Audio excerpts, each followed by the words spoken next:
Good morning, friends. Welcome back to my YouTube channel Medical Classes by Dr. Srinidhi Kumar Acharya. Please don't forget to subscribe to my channel and also please give your valuable comments. You can also visit the playlist. In the playlist, I have provided almost all the topics in a very systematic order.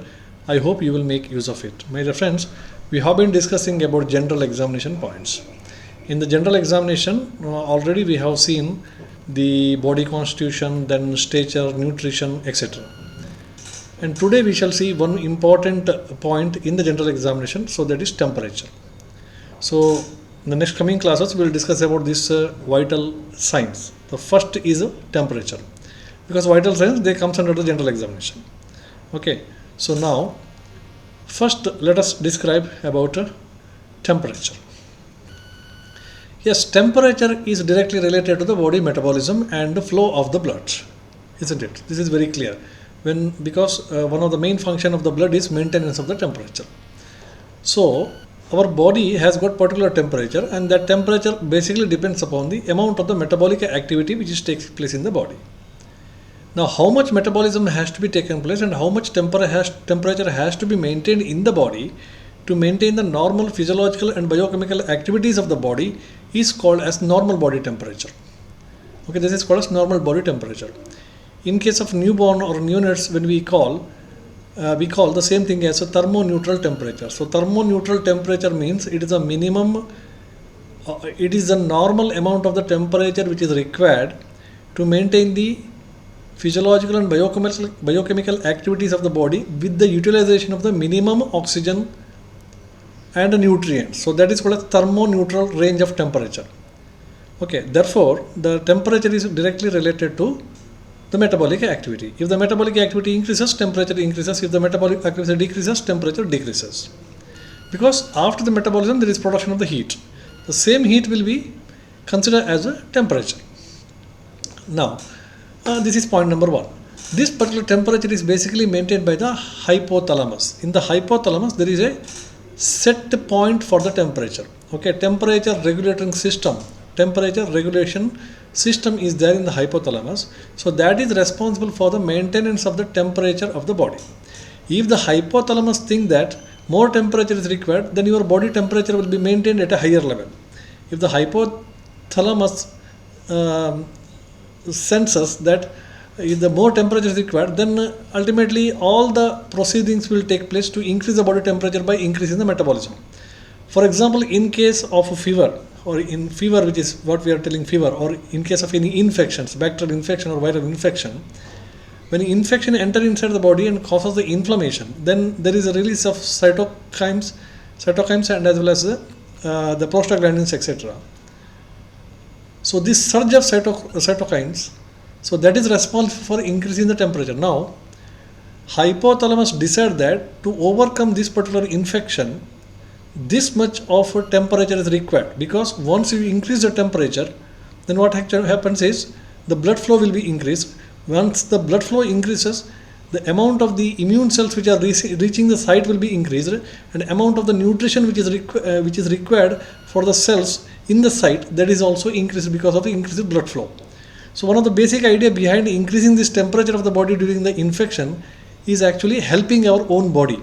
Therefore, always we say fever is our friend, fever is not our enemy. About this in detail, I have already explained in one of my playlists about fever.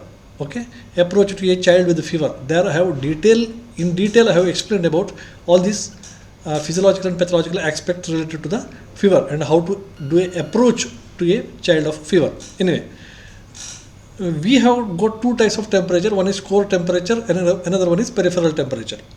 The temperature which is maintained in the midline of the body, which includes all the vital organs, starting from your brain and then thalamus, then comes the heart, lungs, then the urinary bladder and the kidney and all. So these are present in the middle portion of the body, and they always require a correct temperature for their optimal functioning. Therefore, body always maintain the core temperature in the required amount, although it may compensate with the peripheral temperature. Usually, the difference between the core temperature and peripheral temperature is about 0.5 degree Celsius to 1 degree centigrade or Celsius. Now, body temperature is not normal round the clock. This is also we have to understand.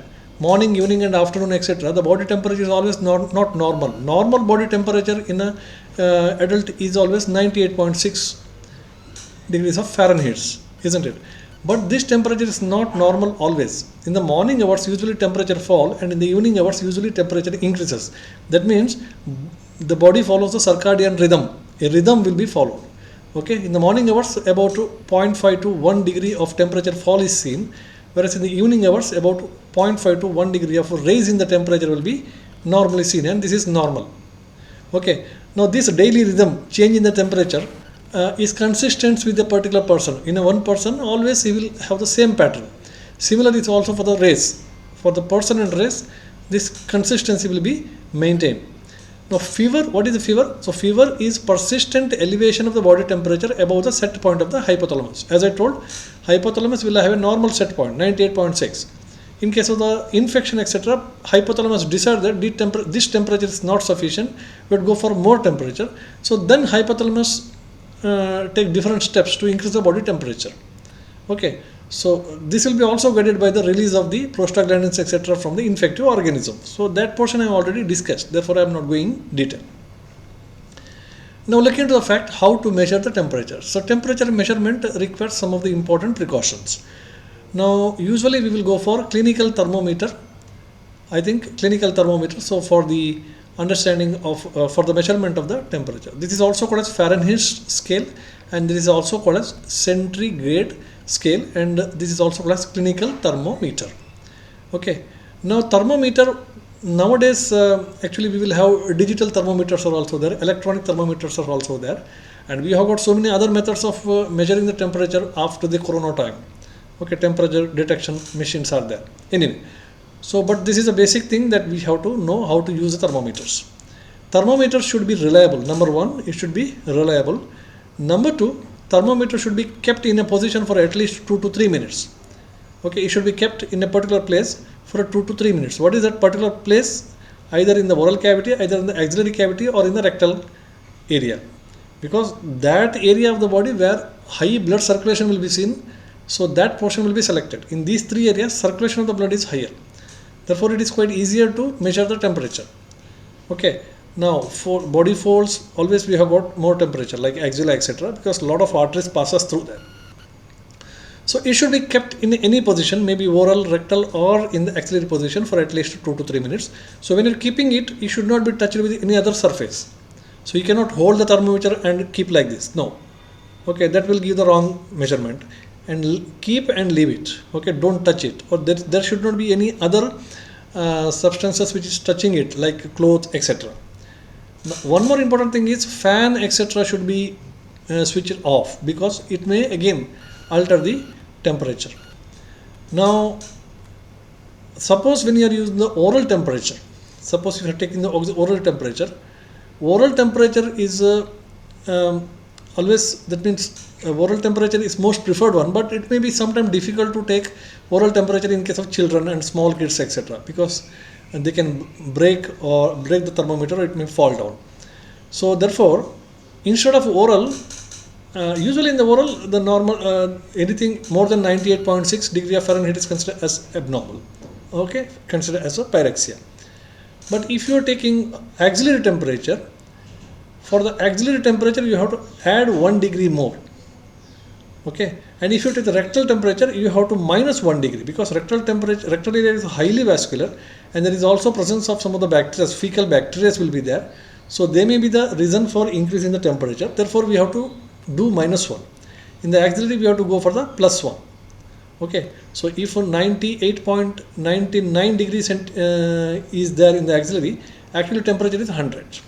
If 100 is there in the rectal, the actual temperature is 99. Now, rectal temperature is most commonly used in newborns and also neonates. One of the speciality of the rectal temperature is it is able to measure the higher degrees of temperature. That means the readings will be starting from the 90, 94, 95 itself it starts, and readings will be up to 110, etc. So therefore, higher degrees of the temperature can be assessed by using the rectal temperature, and this is one of the most commonly used method in newborn and as well as neonates. Now, before, once you have used the thermometer, again before using it, it should be shaken well and it should be washed well. Aseptic measure has to be taken. You have to shake it well so that the mercury level will come down to the normal back before using next time. Okay. Meantime, aseptic measure has to be taken very carefully because you are putting the same thermometer into the oral cavity of one person and again putting into the another person, so it may be there may be contamination. Therefore, it should be kept very clean. All the aseptic measure has to be taken. Now, if there is pyrexia, if the patient is having, suppose if you are taking an axillary temperature, one more precaution that you have to take is there should not be any wet surface. In the axillary, usually sweating will be there. So if the wet surface is there, that should be cleaned, clear, and then you have to go for axillary temperature measurement. If there is pyrexia, suppose if there is pyrexia is there, it is always advised to take 3 to 4 hourly temperature, every 3 to 4 hourly, because once you plot this type of temperature and plot in a temperature chart, so that will going to help us to identify which type of fever it is, whether it is continuous fever, intermittent fever, remittent fever, etc. So periodic measurement is very, very important. Come to the normal temperature, we know that it is 37 degree or Celsius, or otherwise we will say it is 98.6 degrees of Fahrenheit. Axillary temperature, rectal temperature already explained. Then how the fever pathology starts, why fever comes, this again I have in detail dealt in my playlist. You can go and visit there. That is a approach to a child with a fever. There we have dealt all the details. Now come to the next part, that is the type of fever. So raising the temperature above the normal level as set by the hypothalamus, that is called as fever. And fever is not at all our enemy. Fever is our friend because it helps to fight against the infection. Because of the fever only, because of the raising the temperature only, the blood circulation increases and more immune cells and nutrition reaches the site of fighting. So now continuous fever. If the fever is continuously coming throughout 24 hours of the day, the fever, if it is not touching the baseline, so then it is called as continuous fever. Okay. So throughout 24 hours, if the fever is not coming the baseline is 98.6, then it's called as continuous fever. Now, if in between it touches the baseline, then it is called as intermittent fever. Okay. Suppose twice in a day the fever is touching the baseline, again it rises. So now this fever is called as intermittent fever. Now, if this intermittent fever is happening, that is touching the baseline, it is happening daily, then it is called as a quotidian fever. If such a touching of the baseline occurs in alternate days, then it is called tertian fever, and on every fourth day if it touches, then it is called as quatern fever. The same type of explanation is explained in the Jwara concept of Ayurveda, where they say Anya Dushka, Satata, Santata, Tritiyaka and Chaturtaka fever. Okay, in the Vishama Jwara concept they have mentioned this. Chaturtaka means fever comes on every fourth day. Tritiyaka means fever comes in every second day, third day. Every third day there will be fever. First day there is fever, second day there is no fever, third day again there is fever. Okay, Anya Dushka means twice in a day, like this. Satata means continuous fever. So like this, all these explanations are available in Ayurveda also. What do you mean by remittent fever? Remittent fever means if the fever is raised, but it is not touching the baseline, but there is fluctuation of the fever about 1 degree per day. What I mean to say is, suppose the fever in the morning is 100. Okay, by evening the fever becomes 99, or if the fever is 102, the fever becomes 100. So that much of 1 degree drop will be seen. But again, it is not touching the baseline. That is, fever is not coming the baseline of 98.6. This type of fever, almost all this is a continuous fever, but with a fluctuation of temperature by 1 degree per day at least. So then that is called as remittent fever. Okay, so typhoid fever is the best example for remittent fever. Other is irregular fever. If the fever is not following any of these rules, okay, so it is not intermittent, it is not continuous, sometimes it is continuous, sometimes it is intermittent, sometimes there is no rhythm at all. So like this, if it's not following any rules, then it is called as irregular fever. Okay. Another type of the fever is relapsing fever. Relapse means once the fever is there, it subsided to some extent, then there is a fever free period, febrile period for some time, and then again the fever starts. So this type of the fever is called as relapsing fever, or it is also called as a periodic fever. Okay. Now there are so many stages in the fever, as we know. One is prodromal stage. Prodromal stage means it's sometime it may be absent, sometime it may be present. Second is stage of onset or invasion. This is also called as a pyogenetic phase. Here there's onset of the fever will be there. Stage of full development. The stage of is also called as stage of fastigium, completely developed fever. And a stage of decline, defervescence. Fever comes down.